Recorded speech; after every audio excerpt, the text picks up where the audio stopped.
Hello, hope you're doing well. I want to talk to you today about how to keep kids busy, but with something very specific. I just had a conference last week and last weekend, and our state conference. And when you get older, you really enjoy conferences because you can connect with old friends. For me, old students, and just hear how they're doing and things how are going.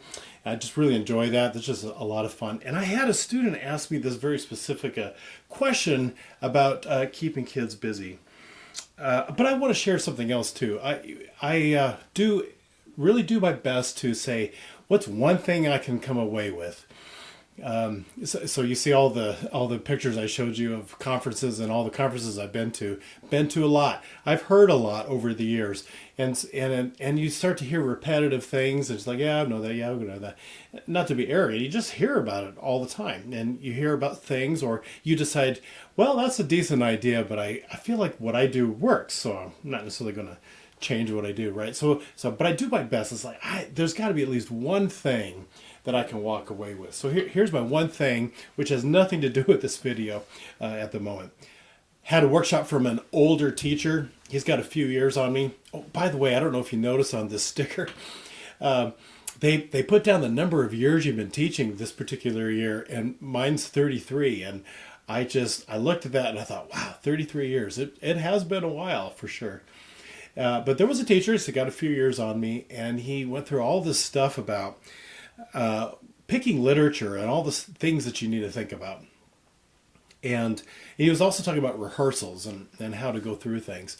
And the one thing I walked away from that was, he said that in recent years, he's really tried hard to make sure the kids know at the end of a rehearsal to say thank you. And this is really cool. You know how special this is and how unique this is? People don't get to do this all the time. And I thought, wow, that's great. I have been good about saying thank you, but this idea about reminding students what we are doing is special. What we are doing is unique. You will run into so many adults that say, oh, I used to play in band or orchestra or choir. I used to do that. I really miss doing that. You'll run into those people all the time. And just this constant reminder that, hey, take advantage of this. It won't last forever for many people. It can, it's just that many people don't. So I thought that was pretty cool. All right, so back to this. So the question was how to keep kids busy when the basses are trying to learn how to go to third position. So he's teaching them this D major scale, and he's got to teach them this, right, to get themselves up to a third position. And he says, I just find it really hard to spend time with the basses, and everyone else is just kind of sitting there. And so I said, well, keep them busy. He said, well, what do I need to do? So what I would do is I would teach them, learn to go from B to D, okay?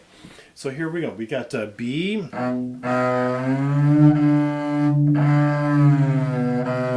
So I love these siren sounds. Just sliding from B to D. And on a bass is going to be going from 4 to 4. Now, I typically say don't use stickers because kids look at them and they get all messed up. On the bass, though, it doesn't actually mess you up because you can just look down and see it. It doesn't really mess up your setup. And so if you have kids that really struggle, you can put not necessarily a sticker, but how about a little graphite mark with your pencil? Because that'll go away pretty fast. But before you do that, what I would do is just teach them wiggle strings. So that's a wiggle string, and I'll put links to in my show notes about this. So this is a sympathetic vibration, right? So that A makes that A string go, and then there's my B, and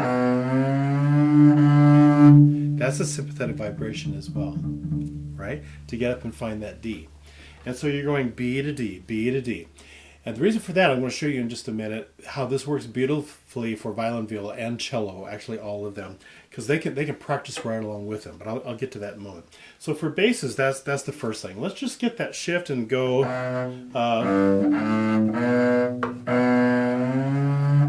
Let's find that little spot.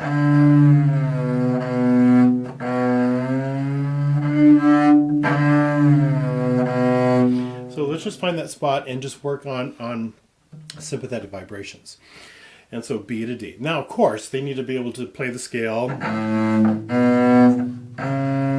C sharp. But if they're working on that repetitive motion of that hand and that arm, right, and learning where that spot is, C sharp is just a matter of just second finger rather than fourth finger. And they can work on that. And then they got to work on, right, on the going from A, so that top tetrachord, A, B, and then C sharp, and then D, okay? And so for basses, that's what you work on. First go B, B to D, B to D, work on siren sounds, and then work on doing the scale with that. Okay, now here's how you keep the rest of the class busy.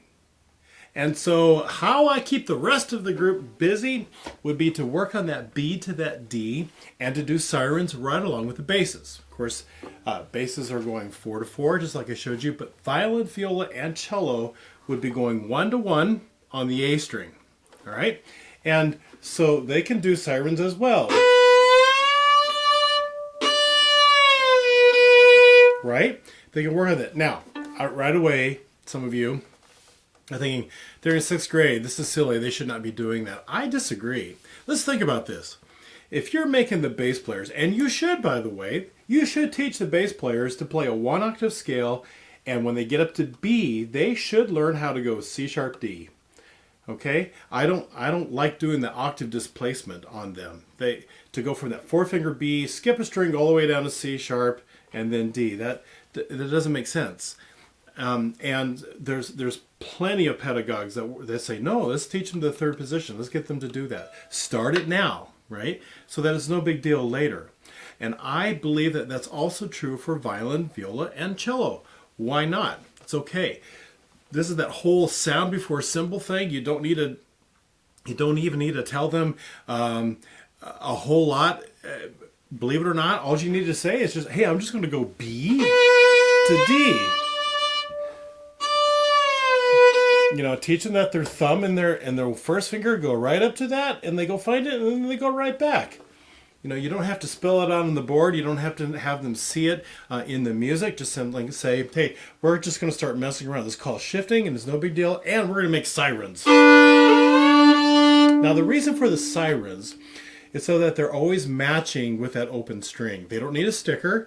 What they do is they need to learn their ear, right? They got to learn B is a spot, and D is a spot, right? B is here, and D is here. So that when they miss it, ooh, that's a flat sound, kiddo. Okay. That's a sharp sound, kiddo. Okay. Right? That whole sound before symbol. They can do that. And as you've been hearing me, I've been droning with the D. The other thing I like doing with kids, I forgot to show you this on bass. Double stops on bass is fine. Obviously, it's fine. It's a little bit muddier, and they have to really kind of listen through that. But for violin, viola, and cello, it's more of a normal thing. And I like labeling sounds. This is a major 6th sound. Now they can play it melodically. They can also play it harmonically, and they should. This is something they should start doing and really hearing in their ear, right? That's a major 6th. Let's get up to an octave. Oh, that's what an octave sounds like. Cool. So now while the basses are working on that shift, you can do that with them too. One thing I think would be important to tell your class is oftentimes, like in the literature, you'll notice that the bass is supporting the ensemble. The bass is supporting the ensemble, and that's part of a bass player's role. I think it's really fabulous when you say, hey, we're going to support our bass buddies. Okay? We're going to support them. They've got this thing they've got to really work out, and you get a chance to kind of mess with it too, and it's okay. So one way of doing that, if you think they should not be shifting, and that's okay, if you believe that's true, they could just simply play B to D, right? That doesn't hurt them. They need to learn what that minor third feels like, from that first finger B to that third finger D. All right, that's one thing you can do. And I certainly would do this.